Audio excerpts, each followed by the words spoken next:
Hello, friends, and welcome back to Stories About Entitled People.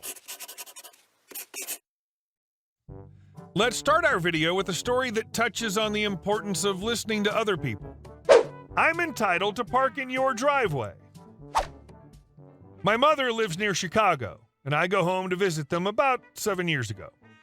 Since I work from home anyway, network engineer, and long hours, and my uncle works from home a few miles from my mother's, I arranged to work out of his house because of internet/quiet factor. I arrive as the local elementary school is starting, and it's chaos. I mention this to him, and he goes into a frustrated vent. See, Uncle lives directly across the street from the new elementary school in rapidly expanding, once small town where influx of Chicago people are moving. Parents can't be bothered to walk their kids to school from just a few blocks, nor use the circle drive like they should. No, they drive to school and park in the street and driveways of my uncle's house and his neighbors.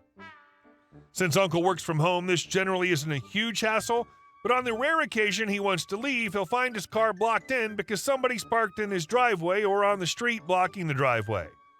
They had torn up grass by parking askew of driveway/curb, damaged his mailbox multiple times, and worst of all, for anyone in North, you'll understand this, they would drive across his driveway multiple times during snow before he could shovel, causing hours of chipping packed down snow and ice off driveway. All because they were entitled to park on his property. At the time, I was still a smoker. I parked my car in the middle of the street/curb, preventing the usual two cars from parking in front of his house, sheltering his mailbox. Next, I stand on the driveway about a foot away from the sidewalk. Multiple cars pause, seem to think it over, and drive several houses down and park and shoot me dirty looks from the opposite side of the street as they're forced to walk half a block to the elementary school. Again, I have no idea why they couldn't use the circle drive, purposely intended for drop-off. Day 2. I'm standing on the driveway like an entitled parent scarecrow, smoking and minding my own business, checking emails on my phone, etc. This older lady, and in fact she could have been grandma because she seemed too old to have a kindergarten-age child, marches up to me and starts screaming in my face. How dare I block her from taking her precious child to school?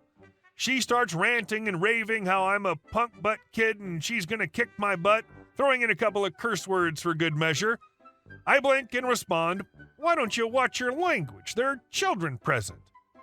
"I'm not blocking you in any way. I'm just preventing you from parking in a driveway that does not belong to you." Entitled mom went as far as complaining to school security, who came over for a chat with me.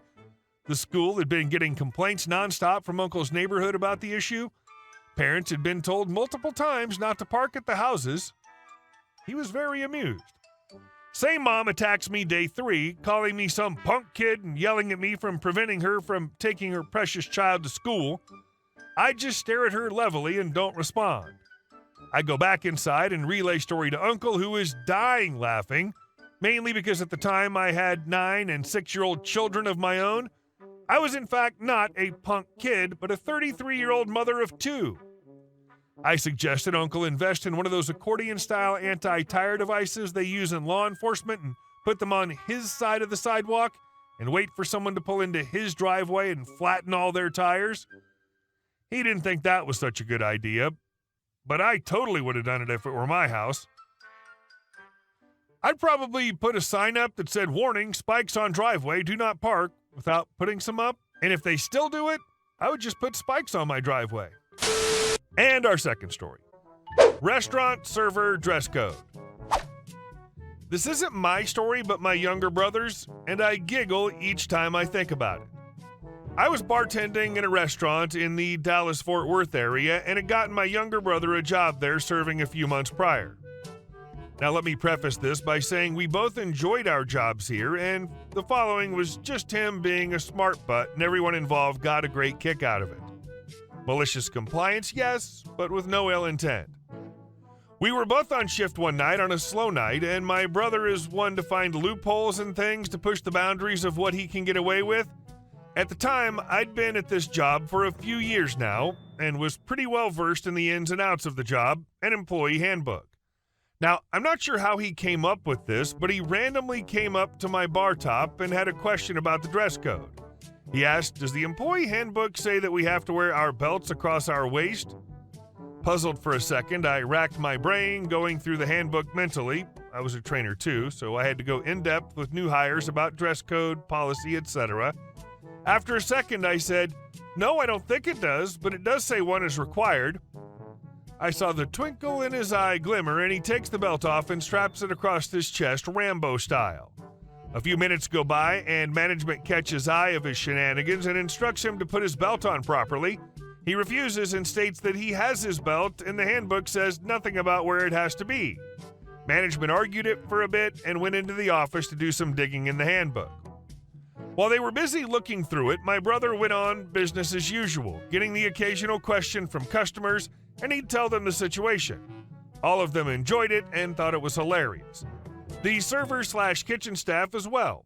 Management comes back after a few minutes and says, "Okay, you're right, it doesn't say, but come on, it's a belt, it goes at your waist." My brother, being a smart butt, says nope, so he goes back and forth with management for a few minutes, and at this point, you could tell the floor manager was getting annoyed. Management just kept insisting that being worn at the waist is implied because that's where belts go. Still, my brother insists that's not the case, so management doubles down and says, "Well, let's look up the definition." So they do. And lo and behold, the definition made their jaw drop. Per Google, belt, a strip of leather or other material worn around the waist or across the chest. At that point, they conceded defeat and good humor, and he wore the belt across his chest for the remainder of his shift. We both had a good relationship with the management team and still laugh about it to this day. Not sure if the wording ever got corrected, but knowing that he got away with that in pretty much every conceivable way warms my heart. If you've got a story of your own about finding creative ways to follow the rules or just need a good laugh, drop it in the comments below. And don't forget to like and subscribe for more entertaining stories. And our next story. You think you can steal $1,200 worth of groceries? Think again. So I work at a reasonably large grocery store. I'm a manager for the front end and have a pretty good eye for people stealing. Most of the time, though, they make it extremely obvious. Well, I'm up at my computer filling stuff out, which just happens to face the front door. Now, there are two doors to the store. One is used primarily for entering, while the other is used primarily for exiting. There are no signs anywhere. It's just how people have collectively decided to do things. I look up and see a lady with a full cart of food walking out the entrance door with everything loose and not in bags. Obviously, she's stealing. Because we can't just claim people are stealing, I immediately run back to look at the cameras. I see her walk to the bathroom, then immediately leave the store. So I run. I see her standing a few stores down from work and sprint over there. As I sprint, a car drives up and she starts unloading. Here's the conversation. Me is me, thief is T, car driver is CD. Me. Hello, ma'am, I'm sorry, but you took this cart pretty far from the store and I noticed you didn't have anything bagged. Is it okay if I ask to see a receipt for your transaction? T. Oh, my sister has the receipt. I'm just loading things up to my Uber.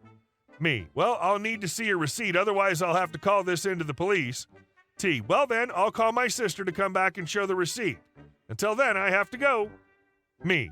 Ma'am, I saw you on camera and didn't see you shopping with anyone. So if anyone has the receipt, it's you. T. You can't stop me from shopping. I bought these, okay? Continues loading items into the car. Me. Look, I saw you walk out from the bathrooms on camera. I saw you not pay, and I saw you walk over here. You need to give me these back or I'll call the police. T. Call the police then. I then went to the front of the car and took a picture of the driver and said, just so you know, what your ride is taking is over the amount needed to be considered a felony, so if you don't want to be involved, I deny this ride. CD. I'm not her ride, I'm her friend. Me. Well, as a friend, I would tell her to stop or else you'll be involved with the felony. I went back and took pictures of the license plate and pictures of the lady loading things into the car. Me. Just so you know, if you take these items, you and your friend will be convicted of felony charges. T. Well, fine then. Take your damn food back. But keep it in the cart because I'm coming back with my receipt and you'll be sorry. You'll be fired. Your whole store will go down. Me. If you come back with a receipt, I'll gladly quit my job. Just do the right thing. She ended up giving back all the groceries and leaving. Surprise, she never came back. Stupid people. All I deal with are stupid people. Wow, I didn't know you were allowed to confront customers like that. Then again, when it's such a large amount of stuff, I can see why you'd have to step in. And our last story. Entitled mother thinks she owns my house. Characters: EM, entitled mother; EK, entitled mother's kid; OP, me; GF, my girlfriend. Background: I live in a rather quiet apartment building, but as soon as this crazy bee moved here, I knew that my situation was going to go boobs up. I always try my best to be kind to my neighbors, and it wasn't any different for EM. I enjoy having small get-togethers in my apartment with a couple of my neighbors, so when EM and her annoying-as-hell kid moved into the building, I decided to invite them to a weekly Friday adults-only game night. Don't judge me, this was all pre-COVID. The party was set to begin at 7 o'clock, but EM came a good hour late. Our parties are adults only because we have lots of alcoholic beverages and some weed set out. EM decides to ignore the clear-as-day rule that kids aren't allowed, and she decides to bring her little craphead to my house. As soon as I see the kid, I tell her no kids allowed, but she goes and says, "It's okay, he has my permission." I sigh and ask her to come back in 10 minutes. Now, me and the neighbors have to clear all the cigarette and alcohol and pack them in the cupboards. She and her kid come back in 30 minutes and immediately start eating all of my food. I'm a really non-confrontational person, so telling them to stop was a big no-no. This isn't even the real story yet, it's just some background to explain the crap show that's about to happen. The story. COVID happened. My girlfriend was staying at my place during COVID because her parents both have pre-existing conditions. We went through the whole process: quarantine, testing, and eventual moving. So one day, I was out of the house getting my groceries when my girlfriend called me crying and saying she didn't feel safe in our apartment. Apparently, my girlfriend was taking a shower when she heard someone. She thought it was me, and she opened the curtain to see EK. That little effer was peeking at her and standing outside the open bathroom door. She screamed and kicked him out. Hearing this, I immediately rushed home to comfort her, having absolutely no clue how that little bee turd got into my home. As soon as I get home, I see entitled mother standing outside my apartment banging on the door, maskless. I tap her on the shoulder and start to explain to her that she really needs to control her kid. I tried to be as nice as possible, even though I was seething with anger. I tried to tell her that breaking into people's houses and doing crap like this wasn't okay at all.